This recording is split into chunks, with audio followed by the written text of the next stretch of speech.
This is iFanboy Pick of the Week 860, brought to you by iFanboy listeners just like you. Hey, this is Josh Flanagan. I'm here with my co-host Connor Kilpatrick. Hello. We have returned at the turn of the tide, like Gandalf the White. This is iFanboy Pick of the Week, episode 860.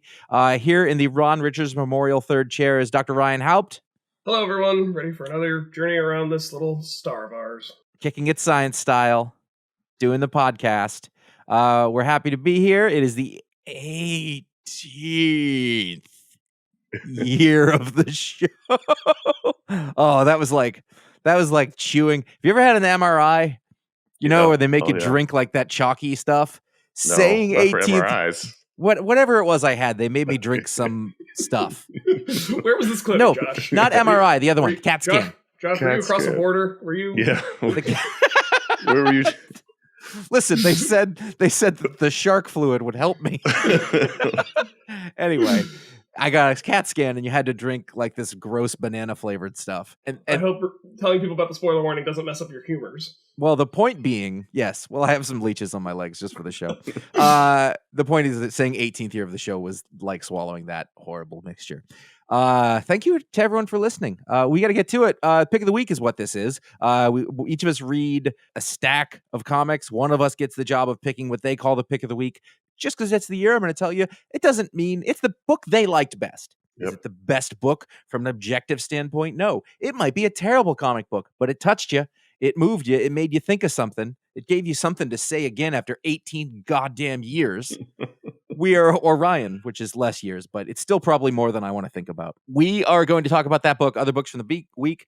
There will be a patron pick in which the patrons of iFanboy vote. They pick the one they like the best. We will answer listener mail if we have time. There is a spoiler warning in effect. We're going to talk about what happens in the books. You haven't read them. That's not our problem. Ryan, first pick of 2023. Yep, I ran the numbers, and I can tell you objectively what the best pick... No, I'm kidding.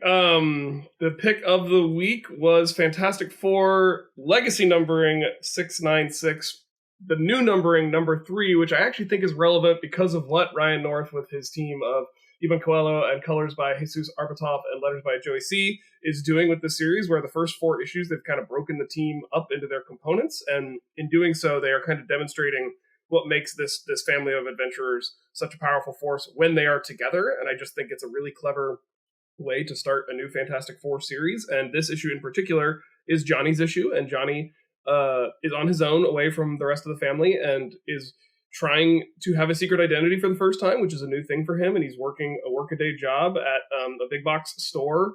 And he's kind of just taking everything in stride. He's like, okay, the Baxter building's gone. Reed lost all our money, but like he'll figure it out. We'll get it back. I just got to lay low for a little bit. I just got to figure this out. And he ends up essentially getting into like a unionization fight with this corrupt boss who realizes that the Human Torch doesn't actually hurt people. Like the Human Torch does not go around burning people alive or even letting folks punch him. Like when normal people throw a punch at the Human Torch, he's able to control his flame so that even if they hit him, they are not burnt. And so this jerk of a man realizes he can beat the crap out of the Human Torch in front of everybody, and the Human Torch can't do anything about it. And so Johnny has to like use his wits and use his charisma to find other ways to solve this problem, because he knows he's not a genius scientist. He knows he's not a pile of rocks. So it was really cool to see Johnny in a situation where he thought he had the upper hand. He realized he doesn't, and he has to kind of come up with the alternative solution to the problem presented before him. From a science standpoint, I mean, you really have to, for the Human Torch, you really have to let that go. Like, yeah, there's so many things about that don't make sense. Like this guy who's on fire standing next to people and not cooking them inside is something you just have to overlook. But I had a really hard time with the idea that he could punch the Human Torch in the face, make his face, pancake, and he wasn't burning himself. I was like, well, I mean, I let it go, and I really enjoyed the issue. But at first, I was like, he's punching the flame with his hand. Like, it's okay. I mean, you can punch a flame if you ever go camping. Like, you can do a little jab. He's not punching through the flame. He's punching into the flame face. It was just. I guess the question is Johnny's skin hot? Probably, I would assume so. Well, even if his skin isn't hot, like, it gives you a question about like what it is he's controlling, because there's heat that comes off those flames, even if he turns off that spot. If there's a stove and there is a hand-shaped part of it that's not turned on that I can touch without burning myself, the heat around it is still going to affect me. Like, it's going to make you uncomfortable at the least. I think the thing about this that rang true to me is the idea that Johnny would go out of his way, put himself in harm's way to prevent burning normal people with incidental use of his power. So even if the way that manifests and like how do you consciously control that when a fist is flying at your face, like that, I agree, warrants further explanation. It doesn't warrant further explanation, but it could be further explained. But I just the fundamental premise of like, yeah, Johnny would avoid burning people alive. And the funny thing is, I mean, we'll get off of this in a second because the way they draw him now versus the way they used to draw him. And there's a page in here. It's page 10 of the digital reader. Old school, yeah, with the lines where he's like, old Johnny had some flames coming off him. New Johnny has a fucking inferno around him at all times. Practically the Phoenix. And so it's like, guys, tone the fire down if you want me to believe he doesn't actually burn anything. Did they resolve the superheated? I'm trying to remember how that. Yeah, they did. The Nova Johnny got resolved in the last issue. Okay, so this way that he is, because I was thinking like they're drawing him awfully super flamey. I mean, like everything around. Like here's the thing: like the conceit is that he really at all times is in ultimate control of, and I think he says the heat, not the flame, because just in that room, with the beef and everything, like. I thought, it must smell great in there. I genuinely was like, because there's huge slabs of beef hanging. I was like, oh, delicious. But like, I gotta say, just like I liked this issue. Yeah, I had intangible issues with it. Like I felt like I loved the last two issues, and he says he controls his fire to within a hair's breadth, not the heat. Right. Which I guess is the same thing, but whatever. Yeah, but I mean, he'd have to be talking about the heat, otherwise. Just like a fire. It's sparks, like we see him, like we've seen him catch people and they're falling, and he'll have one hand that's not on fire, and the rest of him is on fire. Right. But you always have to overlook that with Johnny. Yeah. Yes. Totally. It's just when you focus on it, it's like any comic book thing. You can overlook any silly thing, but when you focus on it and make it a plot point, then it becomes glaring. Then the reader starts to think about it, and you go, "Wait a minute." But whatever. And then I kind of wonder. Josh. I wonder if that's a good or a bad thing. Like in a normal story, like if in a movie or whatever, if you have to stop and think about it, you're screwed up. But in comics, when you stop to think about it, that's almost like a feature, not a bug. When you're trying to work, it's the Grant Morrison thing. You don't want to think about the things that don't make sense too much, otherwise it all falls apart. Yes, but also like as a reader, especially as an old, like it's kind of fun as long as you don't let it ruin the story that you're doing, and you get to do what we're doing right now and like punch at it a little bit. Like it's fun. Like Ryan, I know you've talked on your podcast and like about how does Superman's power really work, and it's not a trying to punch a hole in it thing. It's just or like we talk about gravity in Star Wars or something like that. It's established that we enjoy the story. That's not ruining it, but it's just a little fun aspect. I mean, at the end of the day, we have to have something to discuss. But also, my final thing is, if he never wants the flame to hurt anybody, what good is he then? Well, I think when he shoots a bad guy with his flame powers, what is he doing then? If it doesn't hurt I think that's the premise of the story. Here is that, which is funny because I kept thinking about it as a reading. I was like, so he's really completely ineffective because he's not that smart, and he's like, at the end of this, I was like, well, what good is he? He wants to do the right thing, and there's places that he can. And I think that might have something to do with the fact, like, I didn't love this. I liked it. I really appreciated what they were going for. And like I said, I loved the last two issues, but I don't know that they nailed it for me. Which isn't to say I didn't enjoy it. In the books that I was considering this week, it was either like heavy dark, like, oh God, everything's going wrong and war is terrible, or this issue that was kind of fun. You don't have to justify it. Never justify it. No, I'm just saying when I came time to make the pick, I thought about like, this is the book that in terms of what, this is the book I had the most fun with. Like when Johnny reveals himself to the staff, they're like, yeah, we all know you're Johnny Storm. You talk about why the Human Torch is awesome more than anyone we've ever met. He's a nitwit. Yeah. Like he's a complete nitwit. I like he's a mimbo. I don't know if that's still a thing that we use, but and I don't know that I don't know if I like that, but I respect it. Does that make sense? It's not my favorite. I didn't think it was bad. I enjoyed reading it, but it didn't quite hit all those buttons for me. Like what is for you? You're saying it was fun. You liked the scenario. Like that was why you picked it. And it kind of showed that, like, of the four of them, Johnny's thing is like he has this immense power, but his ace in the hole is sort of he's very charismatic, and even if he's a himbo that is too cocky, people still like him. Like, oh, it's Johnny, Right, I like think he's in real good life, looking. this person could be very annoying, but Right, I think they write him almost too annoying lately. Like Yes. I feel like when he was young, that makes sense, but he's been around a while at this point. You know, morons in their 20s can mature in their 30s or whatever. And I know we don't want that in comics. So again, this is sort of goes two ways, but I feel like he's a little too like he should know more by now. Like his sister's super smart. He's not. they're not drawing him super young. Like he's drawn as an in shape superhero, but he's drawn as like a fully adult person in probably their Right. early to mid 30s. And like Peter Parker is written as a full-fledged adult now. Not an old, but like an adult, a person in their 30s, young 30s or something like that, self-assured, still with doubts or whatever. Like if this was, I feel like there's movies about this. Like every buddy comedy has the one character who didn't grow up enough, and that's that's what they're going for with Johnny now. I guess I don't know that I don't like it, but it feels like I want to respect him more, and I'm not sure I do.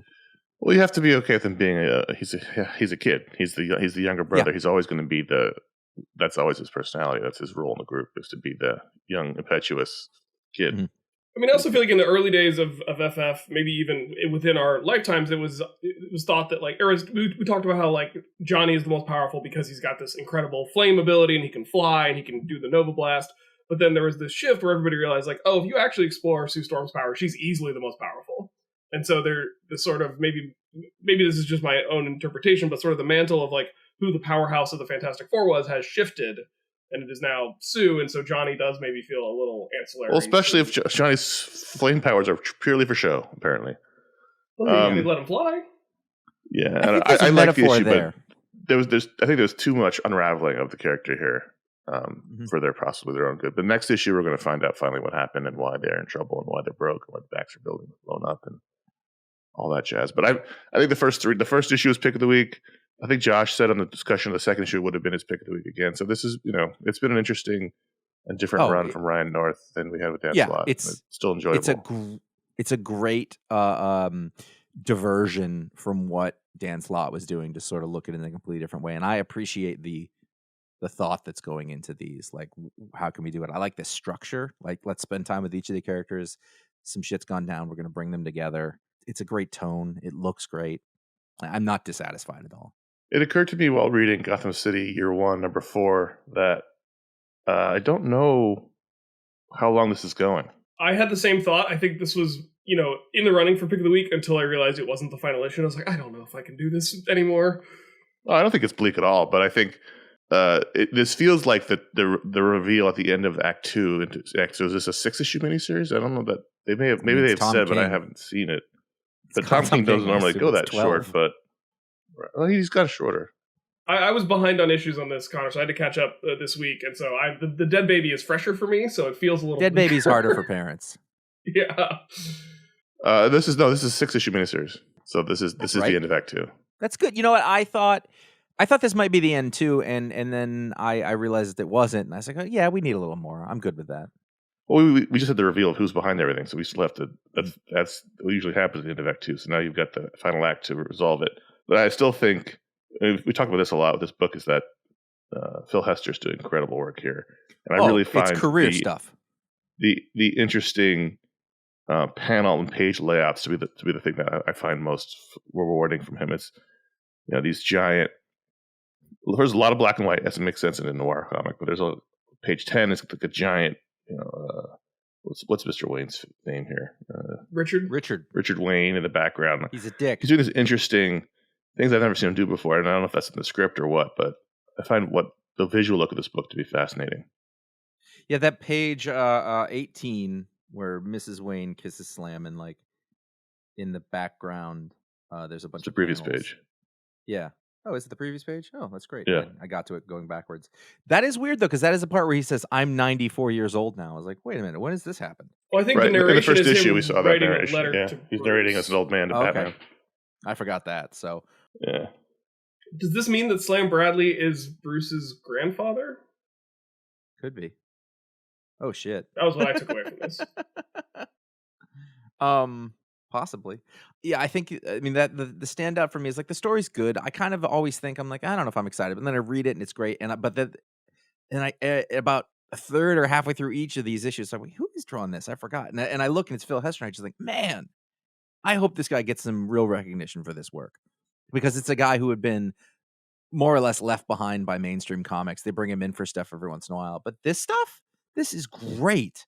I mean, and he's really good at different genres too. I mean, he can do like straight up superhero action adventure. He doesn't do Jim Lee, Alan Grant kind of stuff, but he does this, and he does this really well. A lot of Darwin Cook here. If you told me this was Darwin Cook, or an Acolyte, I would believe it.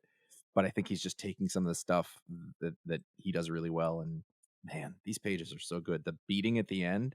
Yeah, with the bat, like, that was every time the bat makes contact, the light takes over the figure of Slam Bradley. This almost had like Frank Miller Sin City vibes. Yeah, it's a lot of it's those a heavy things. noir thing. Yeah. It's interesting. I mean, it can be too cutesy in the hands of a less talented writer, in that, right? The place where Slam beats the commissioner half to death and changes the course of Gotham City to become more crime-ridden ends up being Crime Alley, and you can wince at that, but the problem is it's so well done that it's okay, and it can be cutesy because it's a comic book. Yeah, and that's a thing to keep in mind, even for us as readers. Also, like the idea of him beating this guy half to death, who he says isn't really a bad guy. I mean, like there was that previous issue about, like, there was a murder, and then the obvious person confessed immediately, and it went through that like 6 or so times and said, the murder rate in Gotham is way lower than Metropolis. And I think what I realized in this issue is like, oh, none of those people were guilty. The cops are just beating confessions out of everybody. So I think he is a bad guy. Well, I mean, but he wasn't a corrupt guy, is what you're saying, right? He wasn't corrupt. He was actually trying to bring crime down. He wasn't taking money from anybody. Wasn't corrupt from the mob, but was still not doing police work. No, he wasn't. That's my read. Well, he wasn't corrupt in that he was, in the way that Gotham City police are usually portrayed as being corrupt. He was actually trying to stop crime, as opposed to other commissioners like Loeb we see in the future, who aren't actually trying to stop crime but profit off of it. So that's what he's saying. That's what Josh is talking about. It's more of that gray than the black and white. Like, I mean, he kind of was acting like all cops ever acted, for 100 years. That's kind of the deal. But he wasn't a villain in that straight up sense. It's great. Right, and as soon as he goes away, then he says crime becomes out of control in Gotham and has never been under control since. So it's less safe as a result of that. And then that's a great thing to do to Slam Bradley. Like it basically was vengeance. He was pissed off what he did to him, and he beat the shit out of him, and he's our hero, quote unquote. That's a great choice. Yeah, I think this is still a terrific book, and it's interesting how tight it is. 6 issues is very unusual for Tom, so it's fun. Yep, I'm always excited when I see it. Dark Knights of Steel #9. We are also entering into Act 3 here with Tom Taylor's, and that happens to them in real life too. Tom Taylor's fantasy book, and this was great. This was I thought the last issue was really, really good, and I thought this issue was really, really good as well. And it was a reveal I did not see coming, and throws the whole thing into chaos. I did. It's the third to last page, or no? It's page 20, slightly longer than normal issue. Is you just see they will look like us. And yep. Like, Skrulls. Nope. Martians. And then, so I thought that was really interesting. And then that last page where we learn that Alfred is not who he seemed is the absolute best thing about these kinds of series, is that, and I've been saying that about this series the entire time, is that he is using the expectations of all these other Elseworlds things, that all the characters are going to get on those same rails and go there with slightly different clothes on. Mm-hmm. But here they're like, nope, Alfred has been Martian Manhunter the entire time. And you can't see that coming because you don't expect it, because normally Alfred is Alfred, right. and Jor-El is Jor-El. They're always going to be those same characters at the heart of these kinds of stories. But here he throws so much of that out the window. I mean, in this, Batman is Batman. That you can count on. Or Ollie and Dinah. But he's half Kryptonian Batman. True. Yeah, but he's still Batman. Like, you're talking about the core of the character. Yeah, this issue, I don't know. I felt like I lost the plot a little bit between this issue and last issue. There's a lot going on at this particular moment in the story. And the reveal of Martian Manhunter, while cool, is actually, there was a Elseworld miniseries that happened back in the early aughts called JSA Liberty Files. Tony Harris drew it. Yep. And they did a very similar thing where they kept hinting that the Nazis had a Superman. It's a World War II era Elseworlds. And they kept hinting that the Nazis had this Ubermensch, this, and he was called like Yawn or something.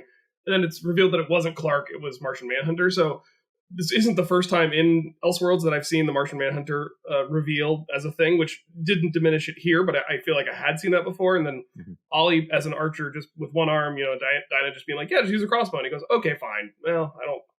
That... What? Nitpick, but come on. What self-respecting archer is just going to be like, fine, I'm a crossbow. Well, he's got one arm. What else was he going to do? This is only option. Use his teeth like he did in Dark Knight Returns. That's a good point. I did like that. But Thank then you. again, you'd be like, I already saw that in Dark Knight Returns. I know, Yeah. but at least it's still I above. think that you're And he right. would just shoot the one arrow. The first bit of this, by the way, any comic I read this week, I was like, I have no idea what happened before this. Every single one of them. Like when I read the Parker Girls, I was like, oh shit. Like I had to go. I read the entire issue before that. Anyway, the first half of it, I was pretty lost because I like the character, but I think those like the characters are like, what the fuck is going on here? And I thought that too. And then you see it on that page 20. There's two Lara L's.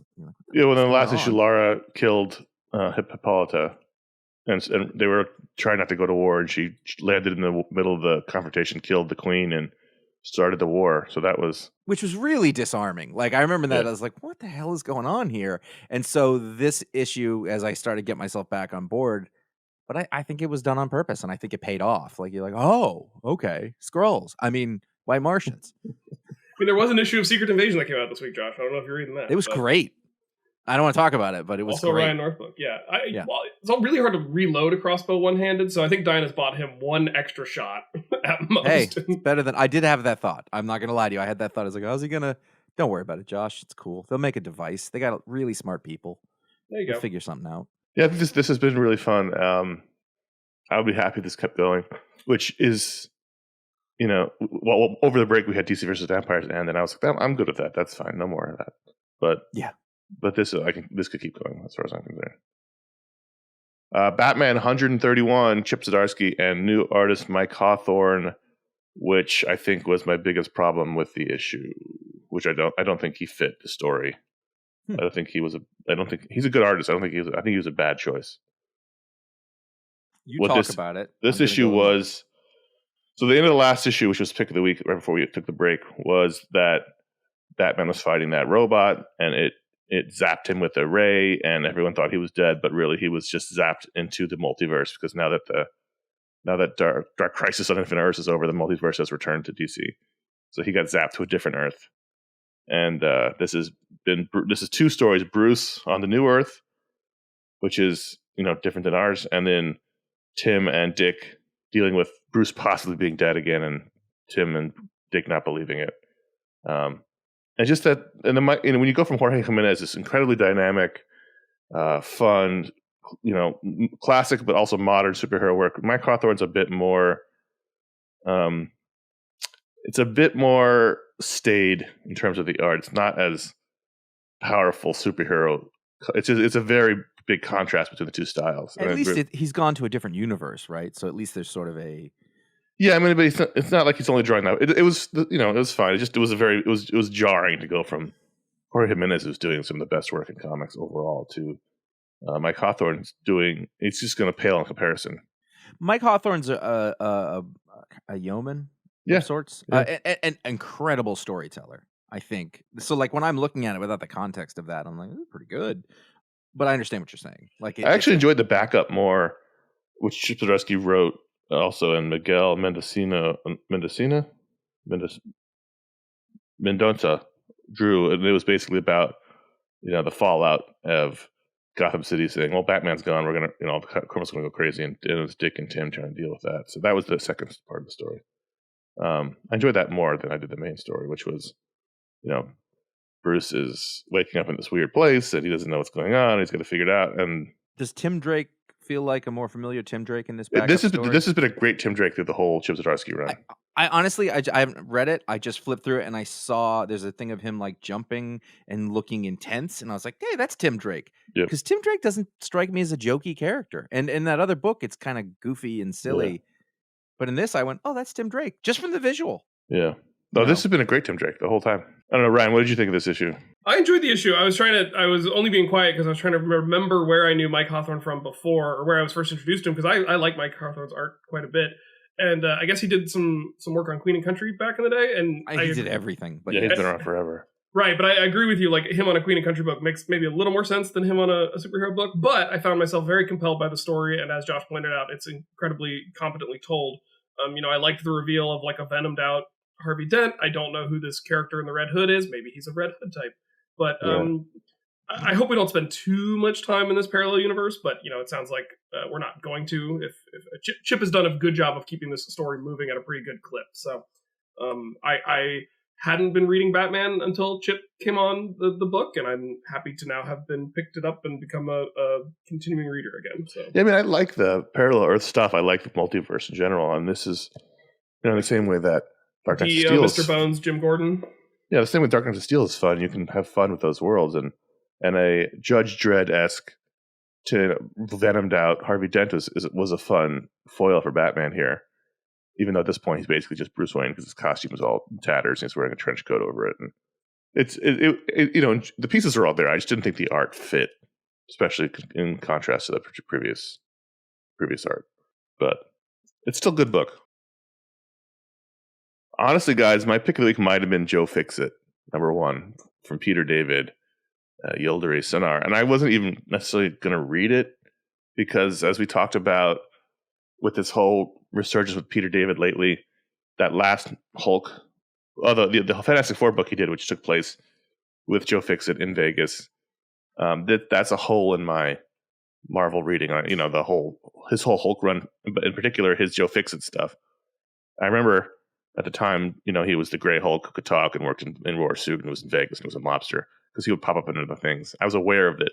I just never read it, so I didn't know anything about it. So when this book came out, I was like, oh, should I read this? I don't really know. And I figured, what the hell? He hasn't really steered me wrong yet in this return to Marvel. And this ends up being incredibly good, incredibly fun. Peter Parker, Kingpin, and Joe Fixit all collide in Vegas. And I love the classic Kingpin with the ascot. Yeah. I thought his Peter Parker Spider-Man was really strong. And there was a couple of really funny visual jokes. And I'm into it. You talk about drawing Peter like an adult. This guy's a hunk. Look at him. He really is looks like an 80s, maybe early 90s sort of Peter Parker, though. Sans mullet. He must have had a mullet at some point. Yeah, for sure. What's interesting is that when I first started reading comics, so 88 or so, when I was like 11, that was the Joe Fixit time. Yeah. And I didn't know comics, I knew the ideas of the characters, but like I was getting into it and learning it at that point. And one of the first books that I was reading was Wolverine, and it was like Claremont Buscema Wolverine, and he was on one of the covers, and I just thought, I was like, wow, that looks awesome. Like that's the most I knew. I don't even think I knew what the Mafia was. I didn't know that what that style was going for. I just thought, that's really interesting. Why is he gray? And I kind of thought it was cool, but I never really knew anything about it because it was too early for me to sort of get into these side version of whatever. But I've always been kind of interested in it, basically. And so when this came and I saw Yildiray Cinar doing like a really competent different style, like an early 90s, late 80s kind of style, pre-Image Boom style, basically, because Yildiray is an incredibly dynamic artist, but he toned it down here in just the right way for this story, and it was super fun. And I have to say, I sent this to Connor last night, but the last page of the book, there's a 4-page panel that goes down. A 4-panel sequence where one of the thugs on either side of Kingpin in the back of the limo points out, so you're bleeding a little bit. Third panel cracks him with the elbow, which is wonderful storytelling. And then the last panel, his neck is clearly broken, and they're just sitting next to him quietly with this dead guy. And it's when we talk about comic book storytelling and we talk about setting a tone and doing the beats, it's perfect. Like that's exactly what I mean. Peter Davis had health issues over lately. He had I think a stroke and a heart attack, and was in the hospital. So I'm glad that he still has books coming out because that's his income for him. But I don't know when he wrote this. I don't know if he's got more coming out. But as we talked about with all of these miniseries that he's been doing for the last couple of years, he's got it. He's still got it. Oh. And his books are incredibly well written. And there was a nice little one-page explainer of who Joe Fixit is, including a long quote from Peter David about his idea for creating Joe Fixit in the first place. And sometimes I find those a little tough to get through, but I was really interested to learn, Peter David's perspective on creating that character, and then a little bit of the history of what's come before. So, I mean, it's silly. None of them recognize the Hulk. At one point, when the hat comes off, and you're like, okay, well, maybe the hat is throwing them off. But even Kingpin's like, who is this person? I'm like, it's the Hulk. It's standing right in front of you. The best part is that Peter says that. He goes, why aren't you putting one and one together here? I what I love most about this renaissance, of Peter David, is that he's doing comics of an earlier style, but it doesn't feel retro-y. It doesn't feel, it's just good. It's like everything that was good about it then, and very little of it that was bad about it then. It's not dumb. It's not insulting my intelligence. It's just saying, let's strip this stuff down to what's fun about it. And, no, it's a distillation of which we see a lot in art. We see a lot of different styles. We're just talking about Phil Hester, the way that he draws. You can do that in art much easier in comics, but in the writing, it's really hard because people, label you as a throwback writer. But I think he's riding that line just right. This should have been short, but it was great. We had the wrap up to Gene Luen Yang's Shang-Chi saga with Shang-Chi, Master of the Ten Rings, number 145 or number 1 or whatever. But this was a one shot. I did not expect. I thought this was going to be the next volume, and at the end, so did I. Oh. That's why I put or also number 1 in the script, because I thought it was worth pointing out that they labeled this as a number 1. I thought it was the next volume because they keep renumbering or retitling these volumes every 6 issues or whatever, because it's probably maybe now they'll keep reading it. Clearly not catching on, but then at the end it said the end, and I said, okay, well maybe it's the end of that. And then the next page, nope, it's the essay from the writer, the afterword. So the essay always tells you when the book's over. That's how we know now. Now we know. It's like that one little drum kick at the end of a song. You're like, oh, there you go. So I thought this was a good issue. I thought it was. I was really into it. I haven't been into the entire 24 issues he's been doing here, but I thought this was a strong classic. And I say that not knowing what a classic Shang-Chi story is like, but it felt very classic, and it was a good one shot, one and done story. It was a good epilogue. It left us in a good place. It did one thing that was really interesting, is that it let us know where Shang-Chi came from. In the sense, like, the whole time, like, why is he so good when everyone around him was so evil? His mom was trapped in a bug universe. His dad was, like, the most evil. And he goes back in time. You're like, oh, you see what happened. And one of the things that was really nice is that there was 2 brothers, and the dad's, I mean, it was not subtle, but the dad was like, I don't know what I'd do without my brother. And earlier they'd said, oh, he's still around. And so without saying, then he lost his brother and he turned, they let you know, but without spoon feeding you. All we needed was a moment of Shang-Chi's dad talking to his mom, being like, huh, what a nice boy, Shang. That's a good name. Like, They didn't do that. Like, they could have. Like the Marty thing. Yeah, it was close. Yeah, it was close, but he didn't. He held back on all those things. Shang should have called himself Calvin Klein. I thought, I was thinking while reading this, I actually stopped and thought about it for a minute, because these books haven't been terrific.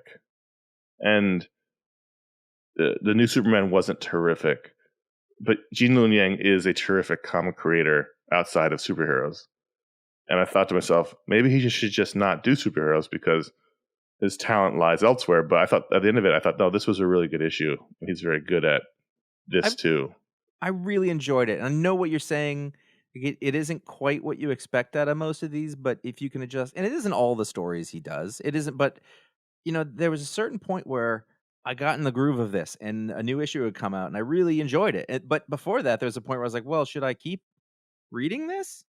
And I'm glad I did, because I really dug the whole thing. Not like best book of the year, just, oh, this is a fun little story, and it exists sort of outside that bubble, and there were interesting moral things going along around the whole time. That's the other thing I think that was good. Mosely #1 from Boom Studios. It's a new comic written by Rob Guillory, drawn by Sam Lotfi, and Lofty. Colors by Jean-Francois Bellieu. Great team here. Yes. That's not a typo in the script, Josh. That's transcribed directly from the book. It's Lotfi. Lotfi.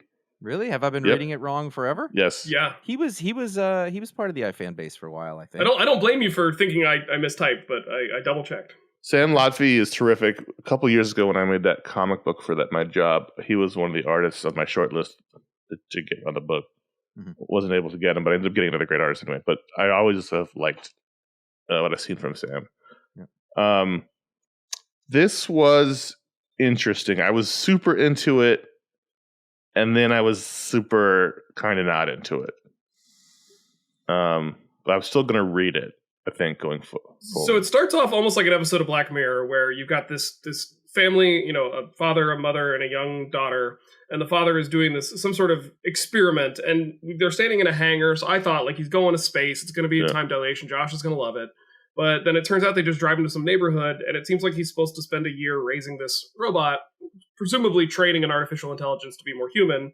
And I thought we were going to sit with that for a while, but very early we jump cut to the future where he's an old, bitter, jaded man who's a janitor at a school, and the robots are cleaning up piss, and it became this whole other or refusing thing. To, which is like the big giveaway. Yeah, it's funny you say Black Mirror. I was saying, it's like the Twilight Zone, because I'm old. So I loved that part. I thought it was interesting, the idea that there was this whole neighborhood of people who were trying to train AI basically to be more empathetic, be more, understand humans. Basically, AI is here. We have to train it. And I thought that was interesting. And then we right away cut to the dystopian superhero sci-fi future. I was like, oh, okay. Well, that's less interesting than the first 5 pages were. And that was where I had to recalibrate. And I still think it's interesting. I mean, there was some funny bits. The baby mugger was funny. Yeah.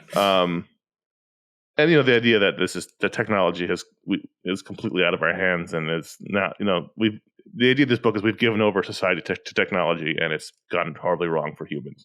The issue ends with the main character, this Mosely guy, becoming sort of a amalgam of a Black Hammer Thor, Moses, and John Henry.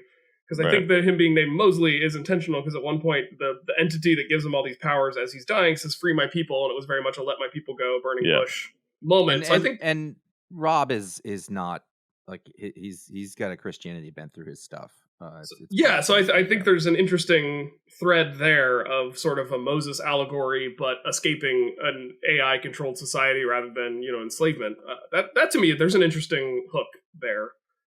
I find it difficult to separate myself from the creator because I'm so familiar with Rob's work over the years, and I've spoken to him, and I found myself, I've done this before with people who are known primarily for art and for a really specific style of art, a sort of cute, jokey, fun, great storyteller and all that stuff, but it had a tone to it, and he did Farmhand, and this started him towards that, but there were still jokey, fun elements, light elements in the art in the background, even though the story was more serious than, say, like Chew was.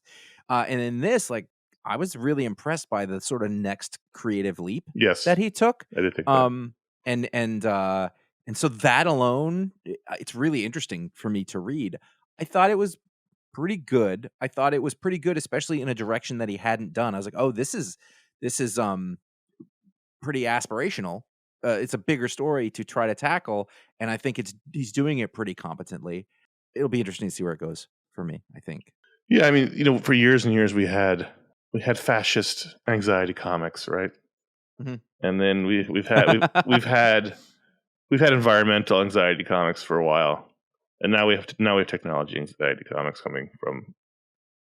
And not that any of those were wrong. It's just funny those are the trends that happen in comics. And he even says it in the essay in the back, like he's like, "I'm not a Luddite, but I understand technology is we're getting completely out of hand with it." And this is what he's working through his anxiety here. And yeah, I mean, I was hoping we'd live with that or maybe we'll flash back to it. I thought it was a nice creepy tone in the beginning. So And that into part a was more interesting though, standard tone. because the question you want to answer is, well, how did this go wrong? He's a good guy. You know, like he was telling them everything about it, but then you throw that into the machine, it gets jumbled around, and what pops out, is what creates this future that they're in. And like his daughter is all into it, and he's not. That's the only thing that I was saying. Oh, it's a dad who has issues with his family. That's Yes. Rob. No, it's just that that's what Farmhand is largely about. I know that Rob is a father. He has a bunch of kids. I want to say he has 3, maybe 4 kids now. You know, this is the stuff that's on his mind. I did a talk split with him a few years ago when he was starting out Farmhand, and so he's a little bit of a hard on his sleeve creator. I think he's a lot of his personality in there and the things that he's thinking about. So that's his thing. Like Rick Remender's thing is self-loathing.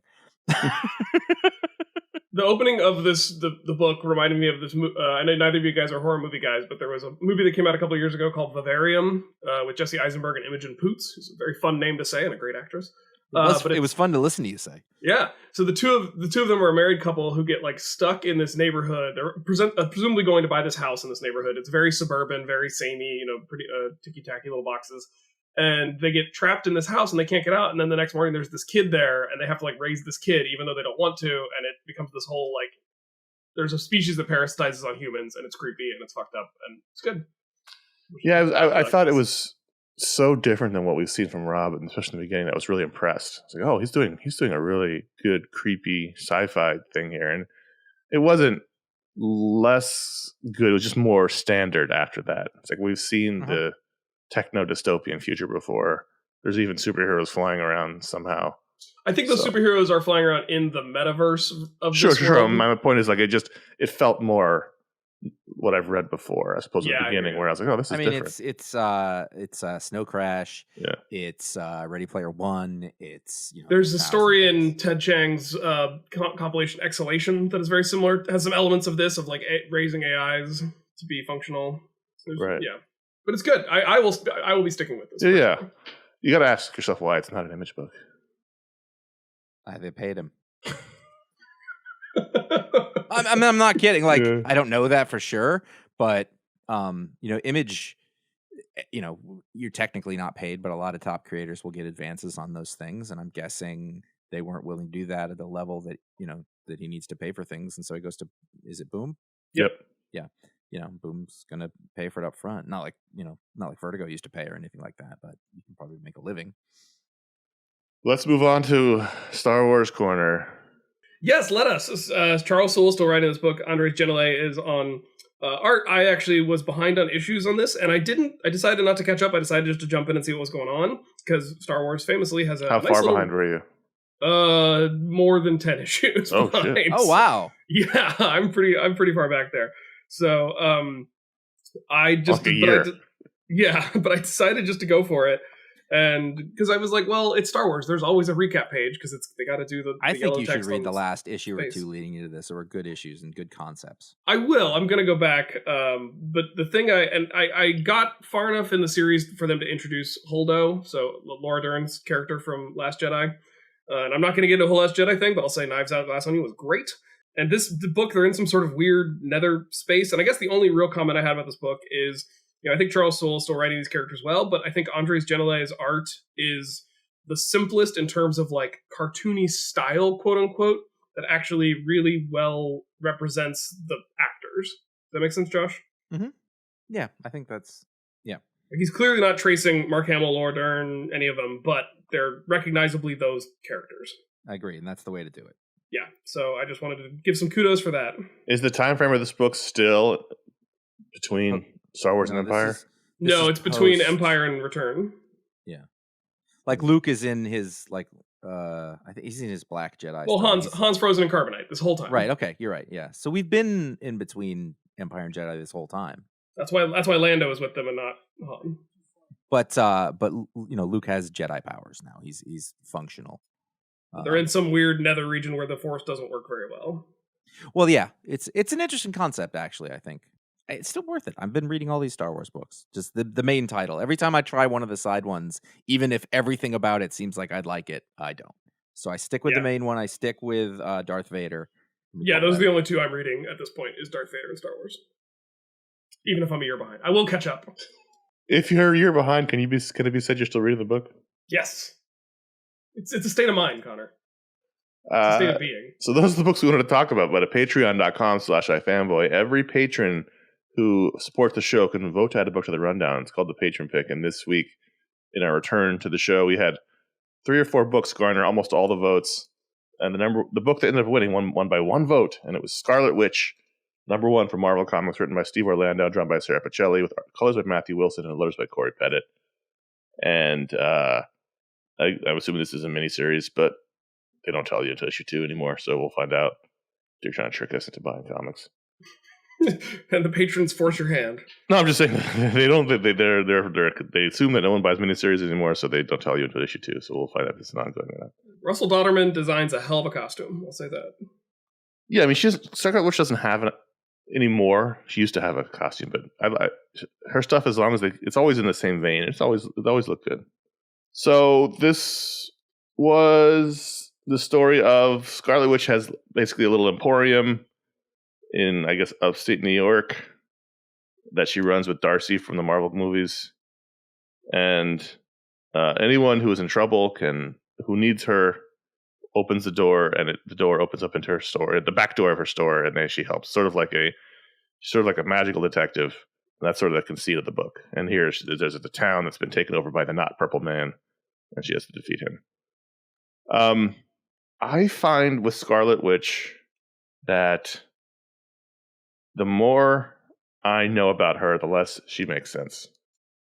And it's almost better to not focus on her, because then I start asking questions and it doesn't make any sense anymore. Like, her powers don't make any sense anymore. She can just sort of do anything. It used to be the hex powers, and now it's like she can just recreate anything or do anything with her powers. And like, I feel like that was always the case with her. Right, that's what I'm saying. It's always better to not have her be the main character, because then you don't focus on it. And then in the MCU, they landed on something, and it's kind of made sense, but then they added some to make the stories they wanted to tell work better. But yeah, I don't know. Well, I feel like they've been. Yeah, I mean, they've been toying around with like there was that whole thing in Avengers Disassembled when Stephen Strange says something about how like chaos magic isn't a thing. I've never known what Scarlet Witch's powers actually are. And now they seem fully embrace the idea that like Scarlet Witch is way more powerful than Stephen Strange, the sorcerer supreme of the world. And I'm just kind of like, okay, well, I don't fully understand. Supreme. Yeah, like how does that work if the sorcerer supreme can easily be bested by a mutant with magical powers? Words have meaning. Supreme means something. It means it comes with guacamole and sour cream. So this issue was fine. Like, as a one-shot story of her going to rescue this town, it was fine. It introduced the characters, it introduced their dynamics and their abilities, and it did all the things you need to do with the first issue. Sarah Pichelli is very good. Matthew Wilson's very good. It did all the things that this kind of first issue should do. Steve Orlando makes comics. So, there's some writers I just don't respond to that are very popular. Al Ewing, those Gail Simone, those kind of. But Steve Orlando's another one of those who just, I see his name, I don't get excited. His work, and I've given him a pick a week before. It's not impossible. I tried to take everybody, at face value when I read the book, but it just overall doesn't really do anything for me. And this felt kind of like, okay, this was fine. It was a good comic.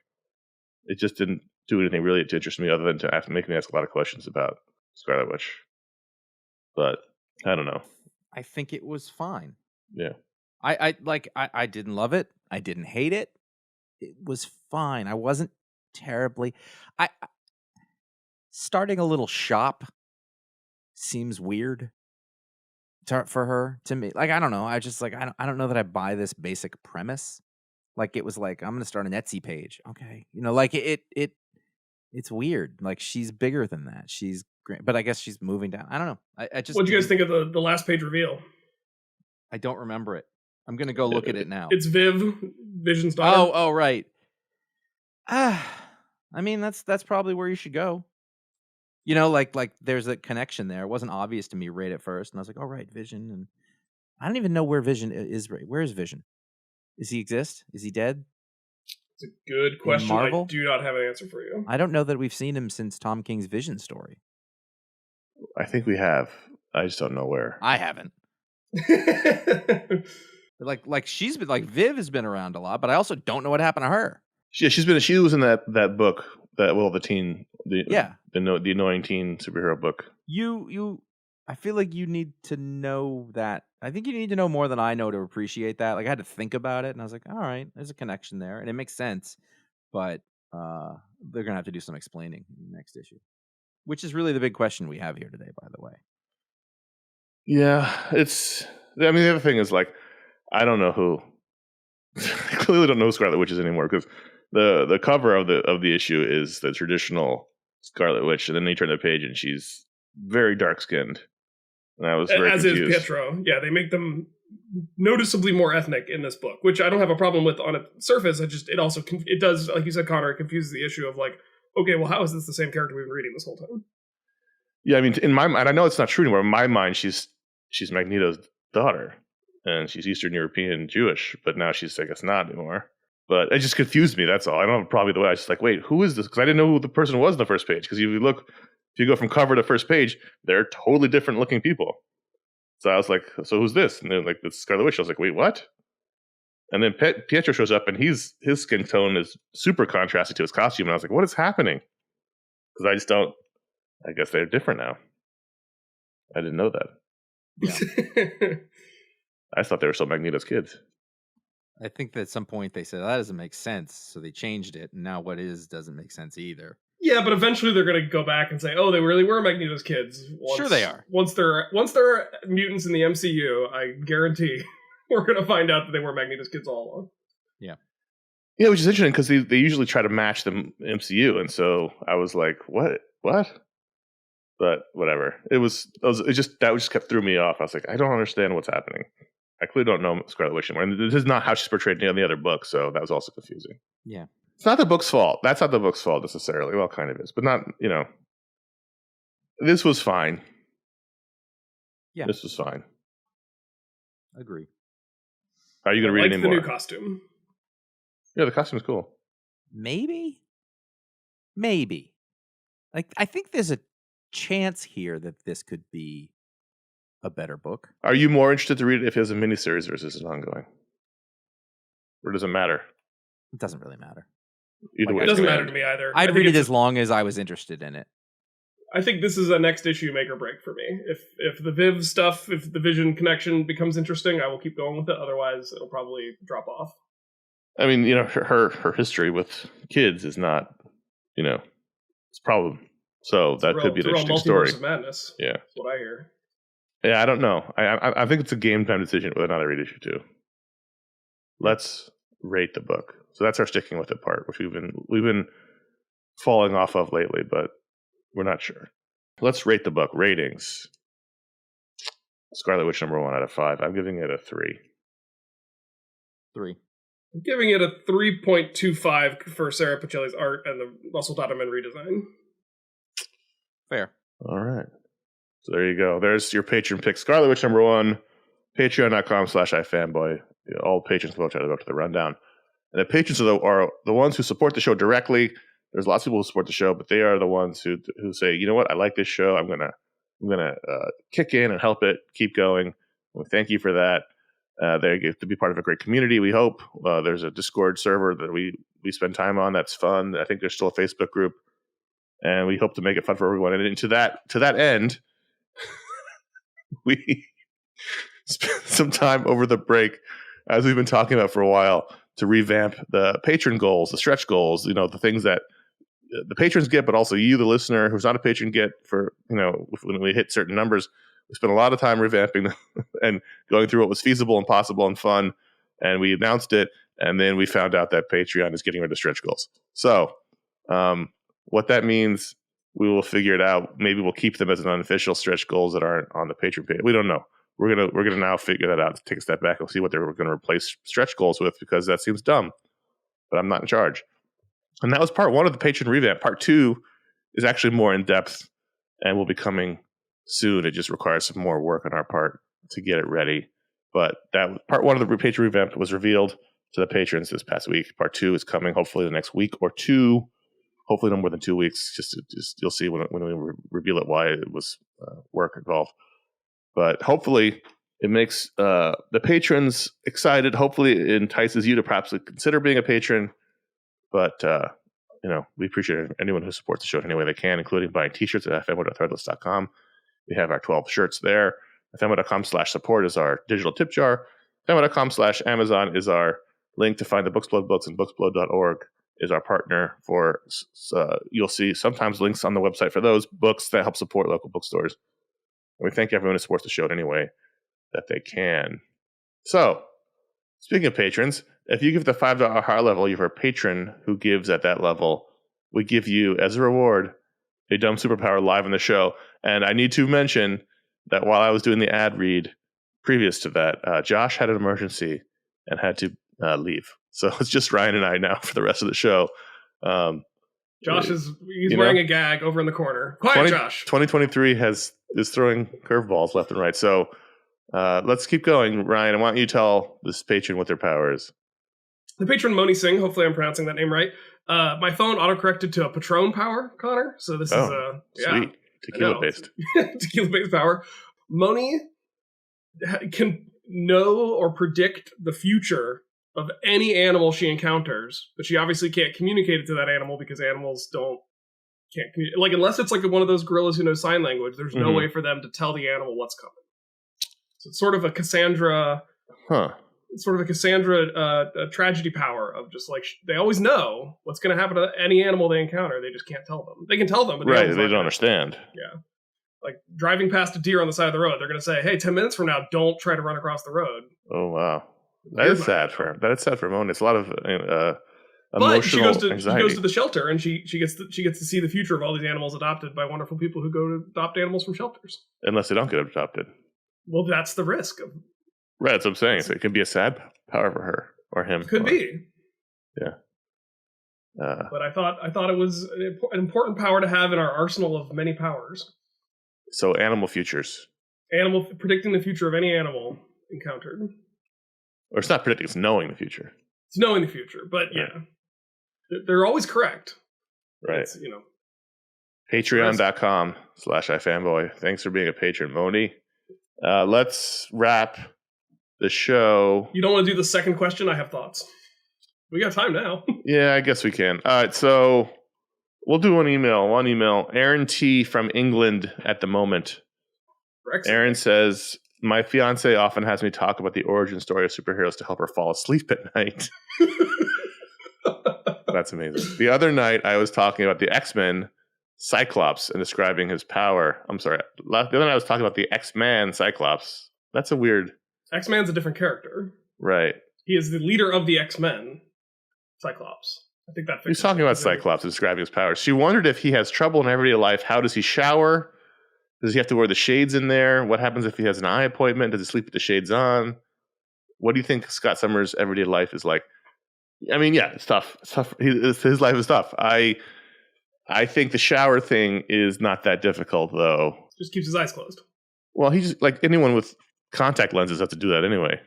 It's not weird or unusual to have to shower with your eyes closed. Or he's got ruby quartz like swimming goggles that he can put on. Right. That was exactly what I thought. I thought it's not so hard for Forge to, get some ruby quartz goggles. I actually had the exact same thought. Or he's got a ruby quartz sleep mask. He has sunglasses. He has his visor. He has those things for all kinds of occasions. So it wouldn't be out of the realm to have swimming goggles. But also, if you wear contacts and go to the gym and shower afterwards, you are doing so with your eyes shut. A question I've always had about Scott Summers, and if I know I'm in Ron Richards' memorial chair, but I'm not the X-Men expert that he is the power, like is the pulsing power of the concussive blast, is it like constantly trying to force his eyes open, or when he has his eyes closed, is it easy to keep them closed as it is for you and I? Yeah, no, I think it's just it's not like he's fighting it all the time. That'd be a totally different scenario. I think that makes his life livable because, there's plenty of people who have low vision or are blind who get around just fine. Yeah. If anything, you read stories about blind people interacting in everyday life, and like a thing that's a problem for them is because blind people tend to be like very functional in the world because you have to be to function. That's it's a tautology, but a true one. People often suspect that they're not really blind and try to trick them. Right. And so like that's a huge issue for actual blind people. And like he basically has like sort of facultative blindness where he has to be blind sometimes to function, but I'm sure he's figured out all his tricks and tips for how to make that work for him. I think that I would say, it's dangerous to sleep, without the visor and you risk opening your eyes in the middle of the night, which we've seen in stories where he's been like shaken awake or something, and he starts blasting the X mansion. That's definitely something we've seen. But I would think a guy like Scott would be so disciplined that he would not involuntarily open his eyes. It's just something he's been doing his whole life almost, and so he would be so he would mentally strong about opening his eyes when he shouldn't. And so I think he's very disciplined. He either has the Forge goggles or he just keeps his eyes shut in the shower. In other situations, he's always got his glasses in some situation. And I think another thing is my interpretation of the comics is the visor that he wears in combat is the best in terms of protecting his face. Like if he gets punched, the visor's not going to fall off, but it's also the least comfortable for him to wear. Sure. Like it's the best for fighting, but it's not the thing he wants to wear all the time. Whereas the glasses offer a lower level of protection, but they're more comfortable for him so he can get around in daily life better. Right. That's always been my read of it. Those could get knocked off easly, but he can walk around. How often are you getting punched in the face when you're just walking around? It's not. No. Depends if you're Johnny Storm, I guess. So. And the other question, the reason I actually have been thinking about Cyclops' powers is, with Josh's descent into Marvel Snap, I've been playing this older little match 3 game called Marvel Puzzle Quest, and I unlocked the. Isn't that just Candy Crush? Yeah, but it's Marvel, so I get to do it with Spider-Man. Right. So I unlocked the Age of Apocalypse costume for my Cyclops character, and in that he only has one eye because the other eye was slashed out by Wolverine. And so my question there is, does that mean he's half as powerful? Good question. That is a very good question. I don't know the answer to that. You would assume so, but maybe not. I don't know. But he's actually a Cyclops now. Right. I don't know. I don't know either. How powerful are the concussive blasts? If he only opens one eye, is it half as powerful as if he opens both eyes? Good point. Good question. We'll never know. Now, the other question is, what do we think about Aaron and his relationship here? If telling his fiance about sounds like a good one. You think? I mean, she's interested enough in his interests, but also no, she's not. She wants to fall asleep, but she tells him tell me that boring comic shit, and I'll fall asleep to it. But recognizes that perhaps the intricate discussion of an origin story maybe put her to sleep. Maybe any story will put her to sleep, but she chooses to have him talk about what he's into. Okay. Well, I hope it's sounds good to me. Sounds like a strong one. All right, good. I'm glad you have an optimistic read. I worry if she's that bored by Scott Summers and all the trials and tribulations he's gone through in his life. Listen, I like this stuff, but I think maybe that would put me to sleep too. Okay. Well, Aaron, I hope it keeps working out, buddy. Any story told well in a certain tone will make people sleepy. There's a lot going on in this email. The England at the moment suggests something exciting is about to happen. Well, I think Aaron's written us for many, many years. I think before he was in France, if I recall, but I don't remember exactly. But Aaron wrote in at contact@ifanboy.com. Thanks for writing in. We got a bunch of, we talked about in the last episode. At the end of the year, we put all of our emails into bankruptcy. So all those 2022 emails are now in a folder, except for the ones people wrote us after the show came out over the holiday break. We've kept those. Oh, you big softy. So we have a couple from the break, and we've had a bunch this week. So thanks for writing in. We're excited to do the emails as always. So contact@ifanboy.com. So now we're in a new month. This is January. We'll have some new shows for you this month, including the regular show. There will be a Booksplode this month. The Booksplode that we planned to do is probably not going to be happening just because it's too long to get done in time. Because we just didn't do it. We just didn't read it over the break. So we'll have to change up, pick a shorter book to kick off Booksplode with, and go back to that one next. So can't announce it yet, only because Josh and I have not come to consensus. I pitched one. He didn't respond. He pitched one back to me. I said, well, I guess he doesn't want to do the other one. So we'll have to figure that out. There will be a Booksplode, though. There will also be a Mediasplode later this month in which we'll talk about the things that we watched over the break, the shows and the movies and that kind of thing. And then Ryan, is your show still happening? Still going on? Yeah, there'll be a new episode up by the time this episode comes up. And if people liked the pick of the week that I picked this week, they will want to go listen to that episode because it may feature a certain Ryan of the North, I'll say. Oh. Well, why don't you just say it? Then people will know, and then they'll go. Ryan North's on the show. He, Okay. he had a book come out last year, and he's a casual acquaintance, and another one of my co-hosts, Ben Tippett, is a friend of his. If you read Squirrel Girl at one point goes to college and has a physics professor, and my buddy Ben Tippett is that physics professor. And so we had Ryan North on the show to talk about his new book. And there you go. So Science Sort of at sciencesortof.com. ScienceSorted.com is where you can find it, and anywhere you find your podcasts, probably. Just like you can find all of our shows. We've had over 1,200 of them. They're all over at iFanboy.com. You can get them there or wherever you get your podcasts. And you can follow us at iFanboy Comics on Instagram. That's where you can find what the pick week is before the show comes out. And sometimes the best weekend panels we do on there. And individually, we are J.A. Flanagan for Josh on Instagram. I am C.S. Kilpatrick. Ryan is Ryan Haupt on Instagram. And that's where you can find iFanboy stuff. You can subscribe to youtube.com/iFanboy. You'll find all of our old video shows, and we post this show over there every week. And please consider leaving a review or writing a review or leaving a star rating on Apple Podcasts, Spotify, or wherever you get your podcasts. We appreciate that. And that's it. We're back. This is our 18th year in the books. Show number 1. This is it. We've returned to the fold. Happy to be here. That was fun. I enjoyed that. I've missed the show. I've missed talking to you guys about comics. Did you read all your? I read all my comics over the break. I know for sure Josh didn't. Did you read your comics over? I did not. No, I had too much travel going on over that, and a lot of those travel preparations where it was either me behind the wheel or me dealing with the toddler. So there wasn't like I couldn't just sit on the plane and catch up on my stack. So. Oh, I didn't say it was easy. Like the very first week, I read them all the first week. Like it was also a really light week. It was like I had 10 books. I read them all that week. Like, this is great. I'm on schedule. After that, I fell off. I don't think I read anything the next 2 weeks, and then I spent the last week feverishly catching up because I didn't want to fall behind and do the show and have to do twice as many books in a week. So I got them all done, but I think I got them all done as of like 3 days ago. I will tell the publishers that I was very grateful for a light week this week. This week was a light week. The week we stopped was light week, but then the 2 weeks in the middle were not light week. So there was a lot of books to read, but some good stuff in there. I enjoyed it. Anyway, that's it for this week's show. Thanks for listening. I am Connor. I'm Ryan. I'm speaking to you from beyond the podcast. Thank you for listening. And that was Josh, and we'll see you next week.